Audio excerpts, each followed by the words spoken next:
Entonces dile al que está a tu lado, vas a requerir de misericordia para poder escribir una vida nueva. Dile, mira al que está a tu lado y dile, porque así como Dios te concedió la oportunidad de arrepentirte, así Dios quiere concedérsela a alguien más. Somos acá mujeres en este pedacito de acá. Los hombres ahorita se dicen otra cosa. Pero dígale a la mujer que tiene a su lado, estamos benditos hoy. Dile otra vez, Dios no te quiere. Mujer que me estás escuchando, Dios no te quiere empoderada. Dios te quiere sabia. Dios te quiere virtuosa. Eso es un regalo de Dios que Dios le concedió a las mujeres. Amén. Dile, pero por causa, dile al que está a tu lado, por causa de la sabiduría ha hecho falta misericordia. Segunda de Samuel, capítulo 12, versículo 1. Quizá los que me escucharon la enseñanza de Swatcher ya escucharon parte de lo que voy a enseñar hoy. Segunda de Samuel, capítulo 12, versículo 1. Y vamos a ver unos versículos de esto porque hoy vamos a hablar acerca del poder del perdón. Pero yo no quiero basarme en el poder del perdón de los hombres, sino quiero basarme en el poder del perdón que Dios tiene en sí mismo y nos concedió a nosotros. Amén. Entonces dile al que está a tu lado, si eres hijo de Dios, tienes el ADN de Dios. Y si tienes el ADN de Dios, la misericordia está contigo.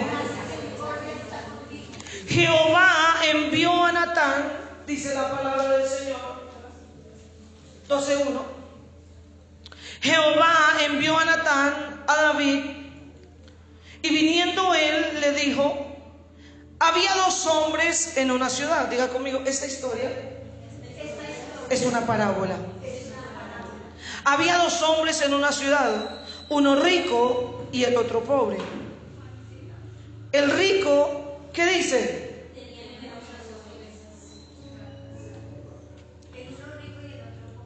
El rico tenía numerosas ovejas y vacas, pero el pobre no tenía más que una sola corderita, que él había comprado y criado, y que él había crecido, y que había crecido con él y con sus hijos juntamente. Escuche esta historia de hace 3000 años, de hace 2000 y tantos años. Escuche, que había criado con él y con sus hijos juntamente, comiendo de su bocado y bebiendo de su vaso y durmiendo en su seno. ¿Y cómo la tenía? Como a una hija. Eso me impresionó mucho, ¿saben? Nunca había visto eso en ese texto. Ahora la gente tiene a los perros y a los gatos, pero en ese tiempo el profeta estaba diciendo que las ovejas eran tan preciadas para estos hombres que inclusive las consideraban parte de su propia familia. Ahora, eso no era porque sí, era la bendición que Dios había dado, porque a través de las ovejas ellos iban a recibir expiación para ellos, expiación para sus casas, expiación para sus generaciones. Ese era el amor que les tenían. O sea, la oveja en sí misma era un bien muy preciado. Cuando el Señor vino, y quiero, escuchen esto. Cuando el Señor vino, todos conocen la historia de que el Señor viene al templo y el templo estaba lleno de que hay, la Biblia dice que estaba lleno de ovejas y que estaba lleno de palomas y que ellos habían hecho un negocio dentro del templo. Y la gente considera equivocadamente que eso hace referencia a las cafeterías o cafés de las iglesias, sin entender que el enojo del Señor era porque ellos no criaban sus sacrificios, sino que ellos querían ser espiados y llevaban el dinero y decían, dame esa oveja, cuando la oveja que ellos debían traer era de su casa. O sea, escuche esto.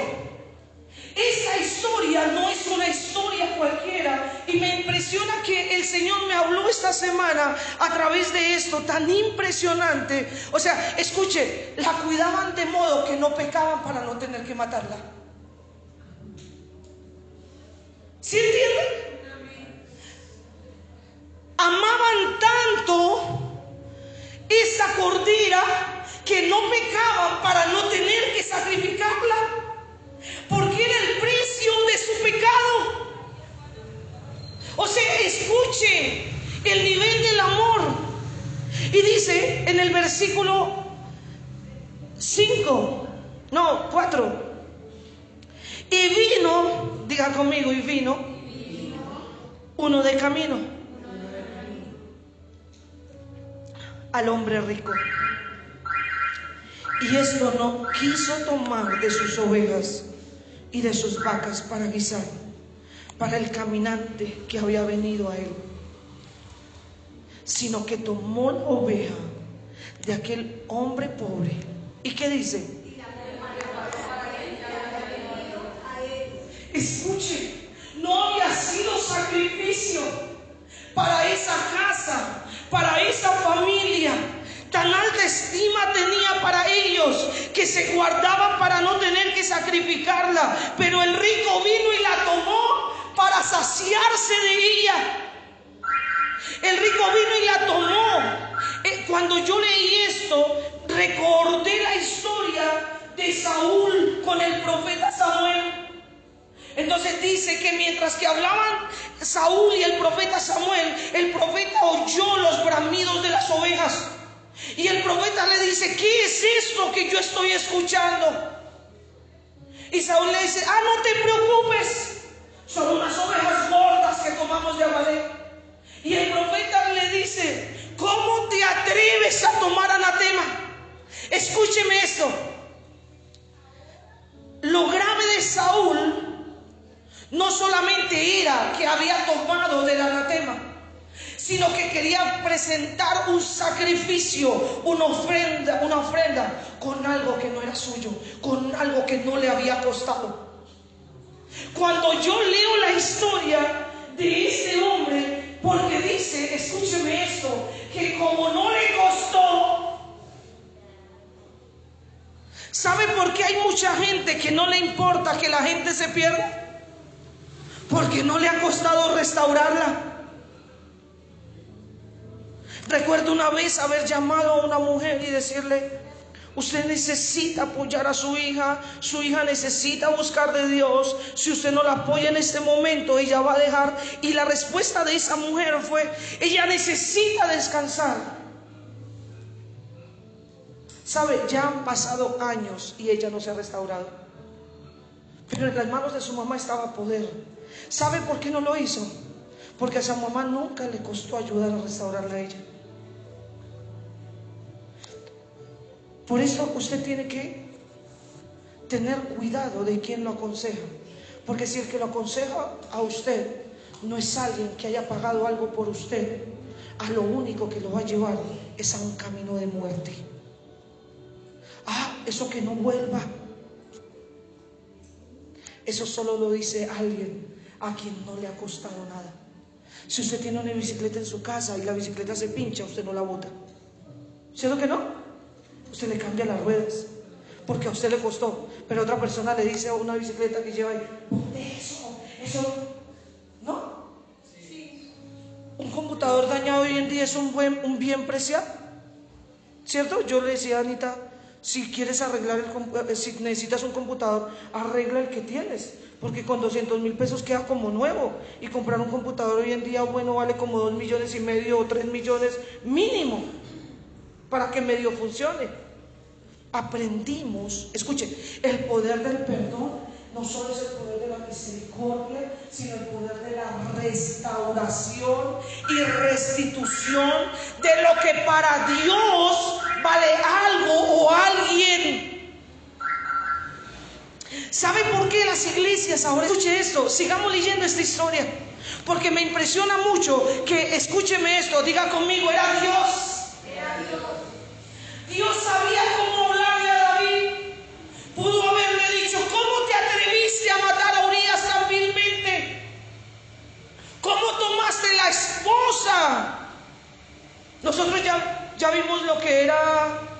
adulterar era digno de muerte. O sea, Dios le pudo haber dicho: te voy a cortar. Pero Dios le dijo esto. Escuche esto. Versículo 5. ¿Por qué la preparó? Diga conmigo: porque no le había costado nada.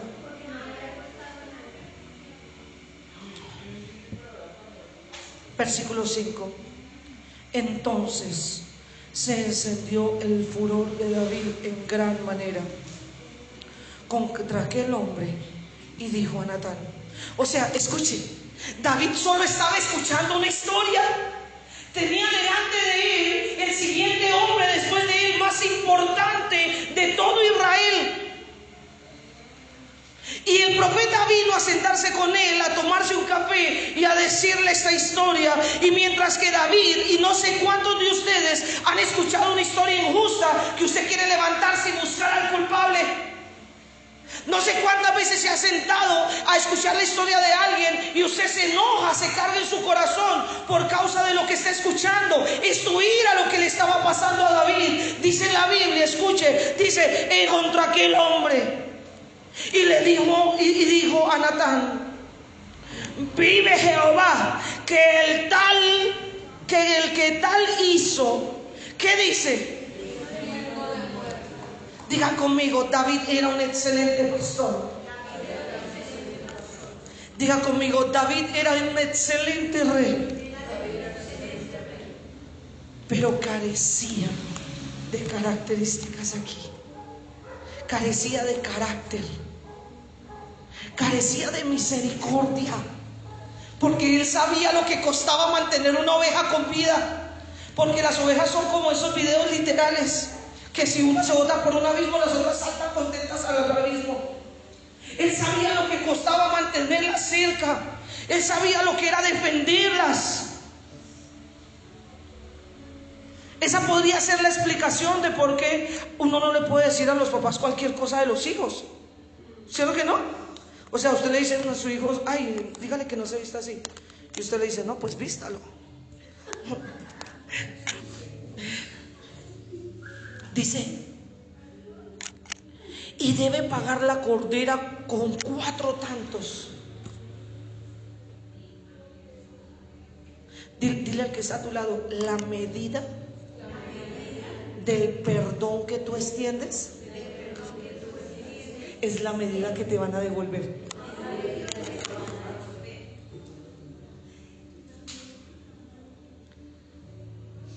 Y debe pagar la cordera con 4 tantos, porque hizo tal cosa y no tuvo misericordia. Ahora yo le pregunto: ¿cuántos tienen perro? Es que es la explicación más, ¿sí? Que lo aman entrañablemente, que darían un riñón para ir a quedar conmigo. ¿Será que si a usted le matan su perro y le devuelven otro es lo mismo? ¿Será que si a usted le quitan un hijo y le devuelven 4? No. Estaba restituyendo una cosa, pero la restauración de lo que tenía esa familia no se basaba. Esa familia estaba en duelo.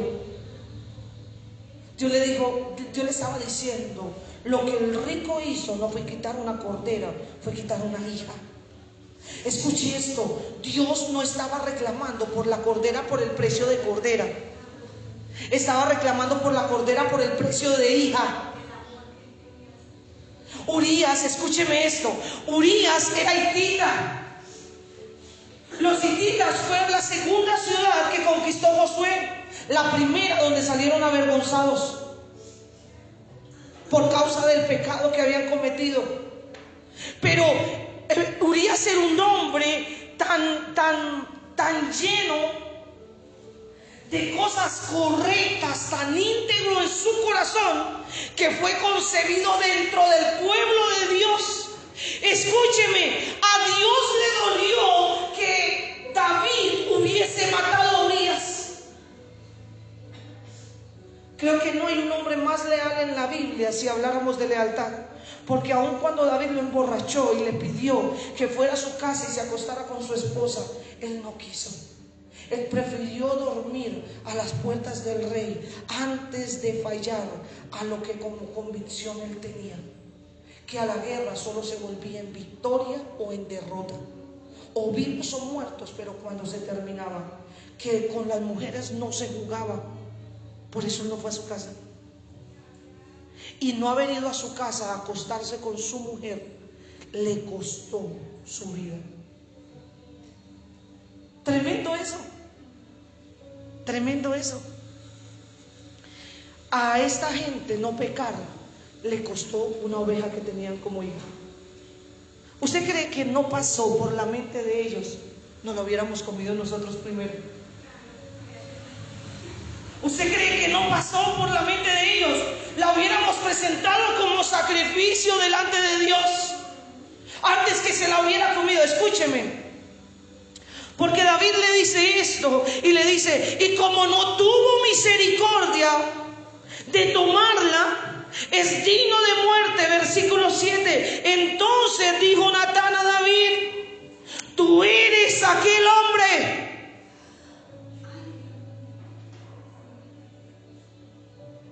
Tú eres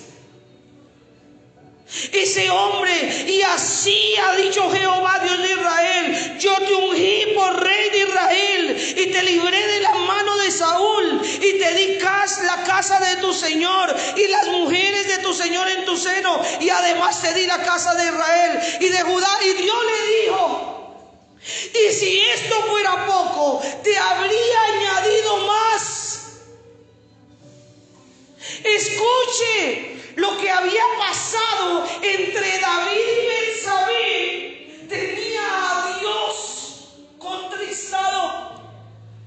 O sea, yo no sé cómo lee usted esto, pero esto es como el hijo que usted tiene y sale a la casa de su vecino a pedirle que le dé desayuno cuando en su casa lo tiene todo. Dios le estaba diciendo a David: si hubiera sido poco, ¿cuánto amaba Dios a David? Si esto hubiese sido poco, mire, si la salvación hubiera sido poca, quizás Dios hubiera añadido más, porque si lo sabe. Pero es suficiente. Dile al que está a tu lado: la salvación que adquirimos a través de Cristo, a través de su perdón, es suficiente para que tengas paz, para que tengas reposo. Dile al que está a tu lado: nada puede producirte la plenitud que produce la salvación. Qué tremendo eso.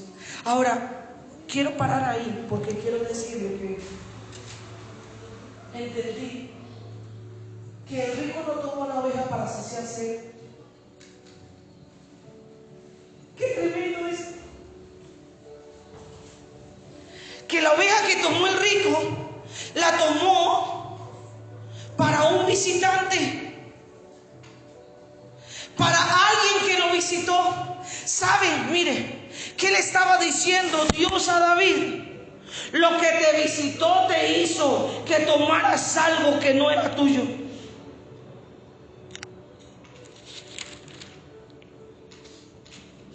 En el miércoles leímos, de ahí nace el Salmo 58. David dice: contra ti, solo contra ti he pecado y he hecho lo malo delante de tus ojos. ¿Cierto? En pecado fui concebido. ¿Cómo es? Bueno, en pecado me concibió mi madre. Y entonces de ahí revelan que David era un hijo de adulterio, que David era un hijo extramatrimonial, digámoslo, cambiémosle, extramatrimonial, que no hacía parte de la otra familia de sus hermanos.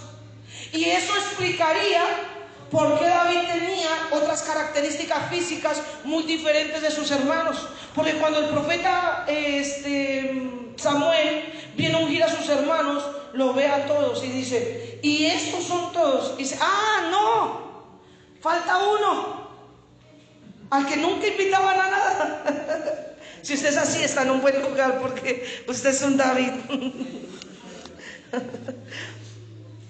Y dijo el profeta: mándalo traer, porque hasta que él no venga no nos sentaremos en la mesa. ¡Ah, qué poderoso es! ¿Sabe? Mire lo que dice el versículo 9. ¿Por qué pues tuviste en poco la palabra de Jehová, haciendo lo malo delante de sus ojos? Dile al que está a tu lado que no te preocupe tanto lo que la gente piensa de ti. Dile al que está a tu lado: porque todo lo bueno que tú hagas no alcanza. Y eso está bien. Amén. Eso no está mal. Eso está bien. Escuche esto. ¿Por qué tuviste en poco hacer lo malo delante de Dios? ¡Qué impresionante! Eran contados los que sabían lo que había sucedido realmente. A usted no le debe preocupar su pecado, que yo lo sepa. Debe aprender a confesar. Eso es libertad suya.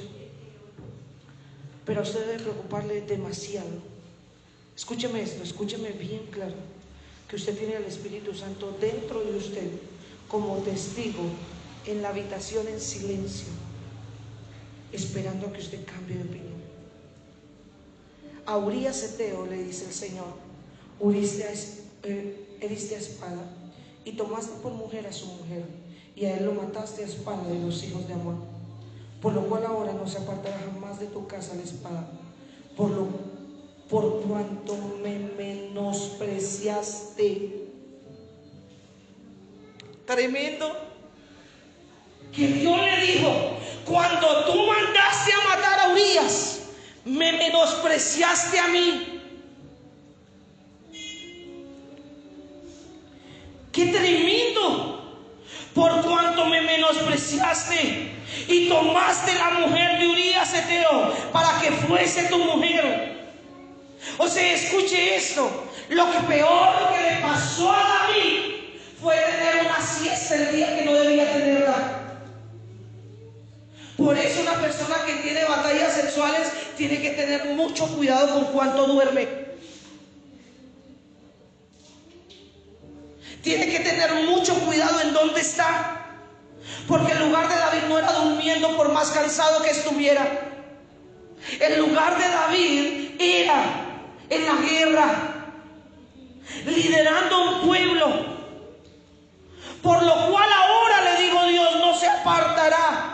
Versículo 11: así ha dicho Jehová: he aquí yo haré levantar el mal sobre ti de tu misma casa, y tomaré tus mujeres delante de tus ojos, y las daré a tu prójimo, el cual yacerá con tus mujeres a la vista del sol. ¿No hizo eso Absalón? Todo el pueblo lo supo, y tuvo David que tomar todas sus mujeres y mandarlas como a una prisión para que nadie nunca las tocara.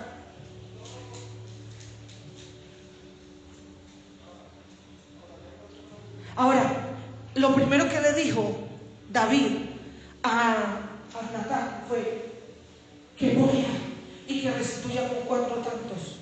David perdió 4 hijos. 4.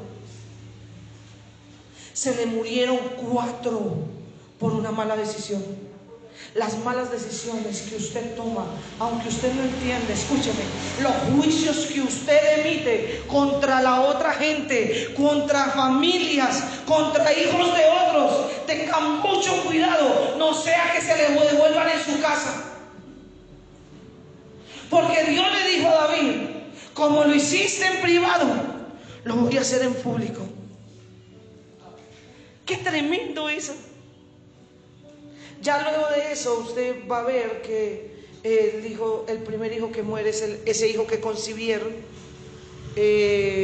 Murió también Absalón, murió Amón y el otro no me acuerdo el nombre, pero murieron 4.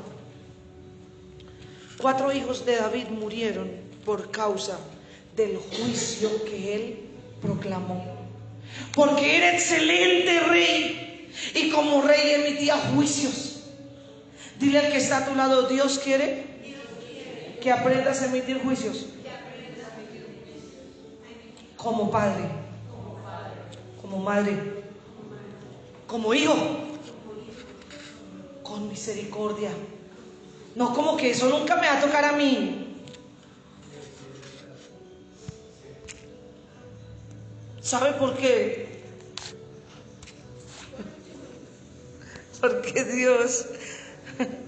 Dios estaba preocupado, no de lo que estaba haciendo,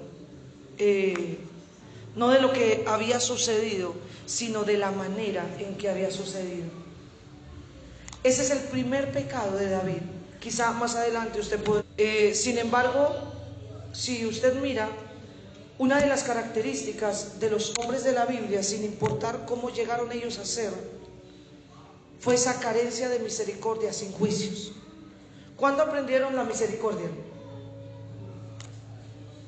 Leas el Salmo 51, perdón. Leas el Salmo 51 y verá que tú que eres grande misericordia, que lavas todo, que lo limpias todo, ¿tú qué haces? ¿Cuándo aprendió la misericordia? Cuando le pasó eso, cuando tuvo que vivir un proceso que no debía vivir. Sin embargo, el Señor Jesús, cuando Él vino a la tierra, Él vino, diga conmigo, a hacer perfectas todas las cosas. Diga conmigo, ninguno pudo cumplir a cabalidad lo que estaba escrito en la ley. Solo Jesús. Dile al que está a tu lado, en Cristo, tus juicios y los míos son diferentes, porque están al nivel de la cruz. Quiero que vaya al libro de Mateo, capítulo 9. Cuando hablamos acerca del perdón, tenemos que hablar que el perdón no es igual. Hay una palabra que significa, que se escribe con K, capara, que termina con tilde en la capara. Es una palabra hebrea.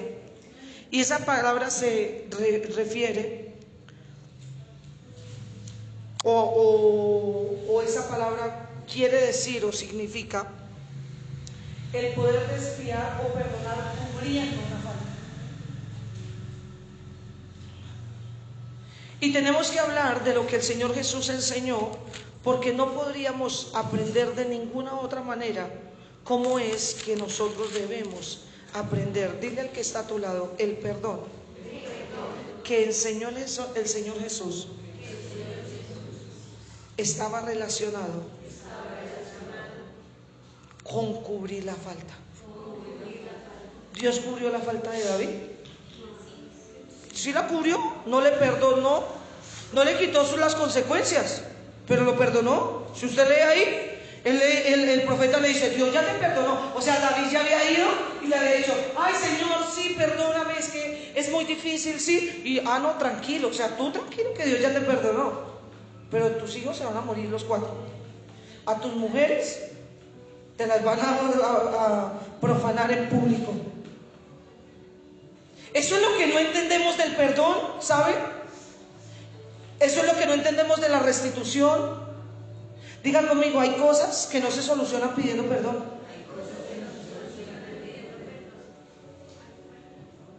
Pero pedir perdón es una señal de alguien humilde. Créame que yo hablo con mucha gente y hay gente soberbia, que uno le dice, oiga, pida perdón, usted se equivocó. ¿Y yo por qué? Si yo siempre tengo que agachar la cabeza, si yo siempre tengo que pedir, ¿por qué yo siempre tengo? Así somos, ¿cierto que sí? Segunda de... Perdón, Mateo. Mateo capítulo 9, ¿qué les dije? 9:2, dice la palabra del Señor. Y sucedió que le trajeron un paralítico tendido sobre una cama. Y al ver Jesús la fe de ellos, dijo al paralítico, ten ánimo, hijo. ¿Qué le dijo? Ten ánimo, hijo, tus pecados te son perdonados.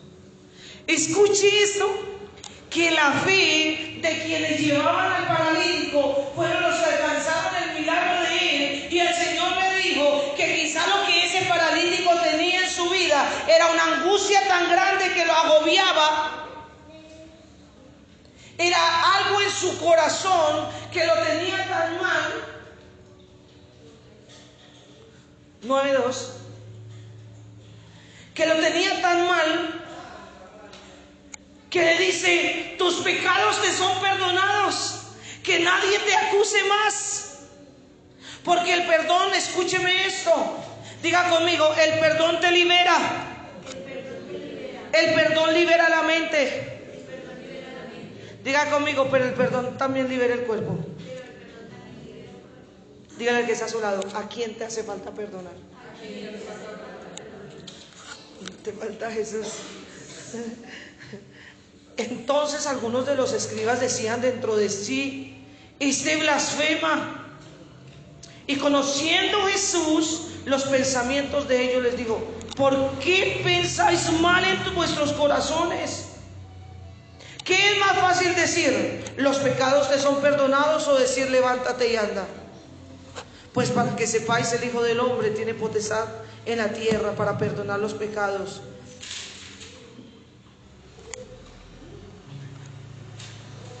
Dice entonces al paralítico: levántate, toma tu lecho y vete a tu casa. ¿Por qué se ofendieron ellos? Porque él estaba diciendo que le perdonaba. ¿Qué fue lo que hizo que ofendiera al hermano mayor en la historia del libro, en la historia de la parábola del hijo pródigo?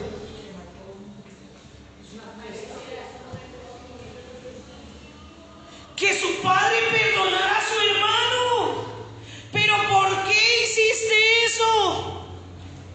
Si él fue y malgastó todo, y a mí, que todos los días trabajo, que me esfuerzo. Escuche, porque eso suena a falta de perdón. Cuando usted tiene en su mente esa comparadera con la otra gente, cuando usted tiene en su corazón ese tema de estar diciendo: ¿y por qué ese sí y a mí no? Usted tiene su corazón cargado de odio, cargado de resentimiento. Y le dice el Señor: ¿qué es más fácil?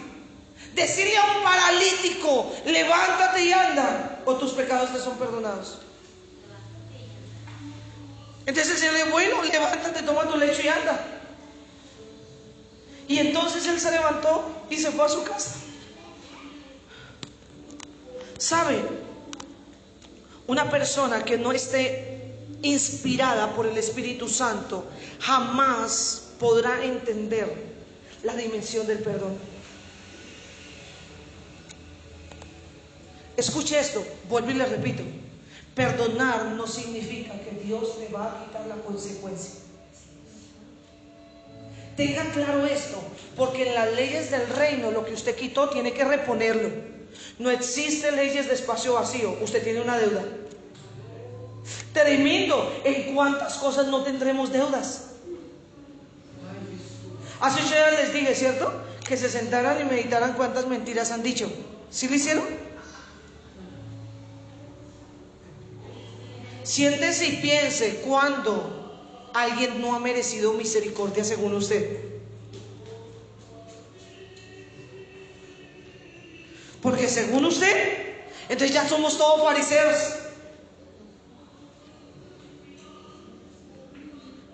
Hay gente, según nosotros, que no merecería ser perdonada.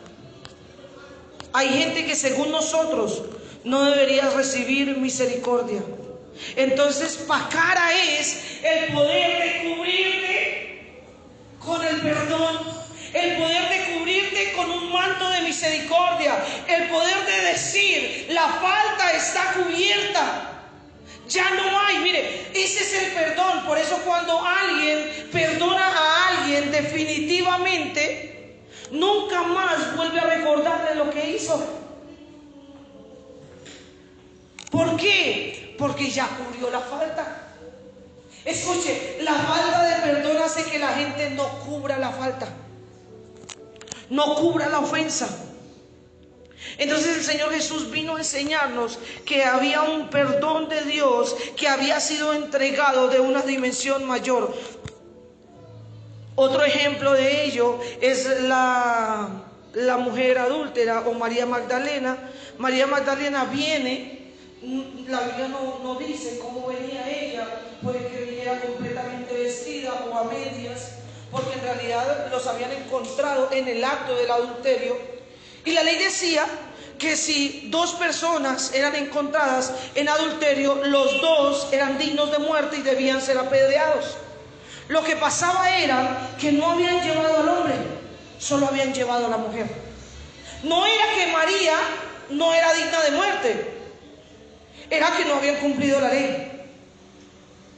Porque a veces, miren, el Señor les dice, ellos dijeron, los escribas dijeron, que el Señor Jesús estaba profanando porque perdonaba, ¿cierto decir? Los fariseos consideraban que Él no podía perdonar, pero cuando ellos vinieron para probarlo, le dijeron a Él, ¿qué debemos hacer con esta?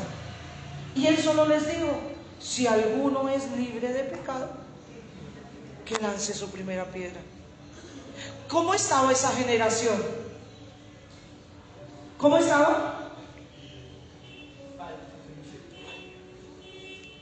Pero estaba cargada de pecado. Entonces quiero decirle que una de las cosas que cegarán a la gente y le impedirán alcanzar niveles mayores de perdón está relacionado con el pecado. Quien no quería perdonar a la mujer adúltera era gente que estaba cargada de pecado.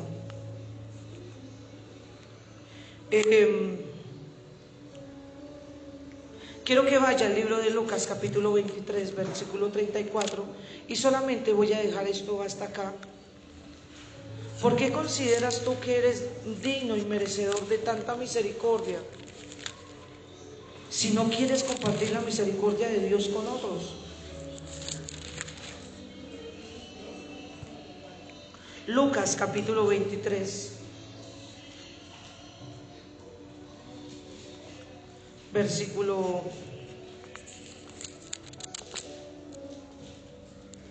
34. Quiero que leamos desde el 31. Escuche esto. Porque si en el árbol verde hacen estas cosas, en el seco, ¿qué no se hará?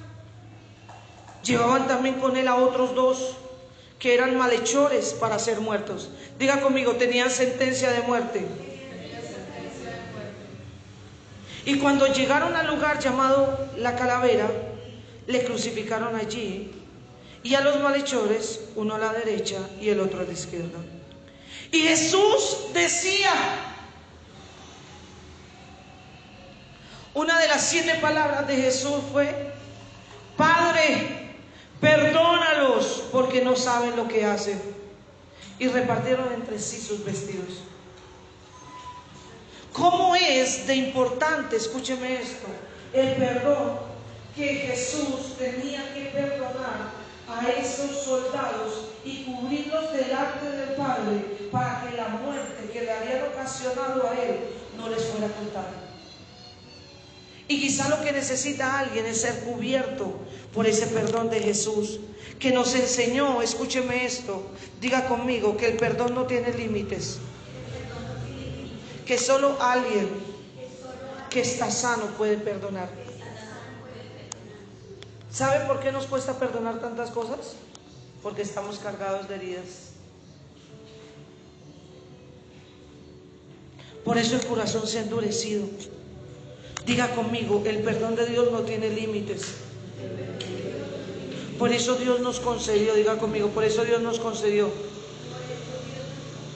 capara. El primero que nos perdonó fue Dios, para que pudiéramos reconocer esa gracia tan infinita y pudiéramos compartirlas. Y entonces, cuando alguien viniera a contarnos una historia como la historia que le contaron a David, no nos levantáramos a decir, mátenlo, a ese ni le vuelvan a hablar, sino para que pudiéramos decir y acordarnos de nuestros días de inmundicia, de nuestros días de pecado, de lo que Dios hizo por nosotros. Yo siempre he dicho, y mientras que estaba meditando en esto esta madrugada, me acosté tarde y yo le decía al Señor, yo siempre le he dicho al Señor esto: nosotros vamos a las calles y hablamos con hijos de mujeres que se dedican a cosas no tan buenas, a hijos de drogadictos, a hijos de gente que hace no cosas tan buenas, y los amamos y los abrazamos, y ellos les han ido a limpiar los mocos, les hemos cambiado los zapatos, les hemos regalado ropa, ustedes mismos se han esforzado por llevar dinero para ir a llevarles cosas, ¿cierto que sí? Esa misma misericordia tenemos que tener con los niños de la iglesia. Porque si los niños de allá de la calle dicen cualquier cosa, usted dice: papito, no diga eso. Y a los niños de la iglesia son tan duros. Dígame si no. ¿Por qué somos tan duros con los de nuestra propia casa? Qué fuerte eso, ¿cierto que sí? ¿Cómo nos cuesta amar afuera tan fácilmente, pero adentro, cuando conocemos la llaga y la herida, nos cuesta tanto hacerlo? Escuche, esto es una característica solo de hijos de Dios. ¿Cuántos son hijos de Dios? Amén. Dile al que está a tu lado: ¿cómo eres hijo de Dios? El ADN del Padre está contigo y te concedió el perdón, te concedió la misericordia, te concedió la gracia como un don para que pudieras experimentar en una pequeña medida lo que Él ha experimentado cada día contigo. ¿O usted cree que para Dios es fácil soportarlo a usted? Pero Dios te ama y todos los días te recuerda quién eres. Díganme si no. Y de repente usted está afligido y llega cualquier persona que ni sabe lo que usted está viviendo, que ni sabe lo que usted tiene, y viene y le habla como si fuera Dios mismo. ¿Por qué? Porque Dios, a través del perdón, nos ha permitido disfrutar de su misericordia, de cubrir nuestra falta. Dile al que está a tu lado: no es que Dios vaya a cubrir tu falta. Dile: es que Dios ya cubrió tu falta. Escuche esto. Jesús dijo en Mateo 9 que el perdón era un don concedido por Dios. Miren que está a su lado, a ver si tiene cara de que ya lo tiene o no.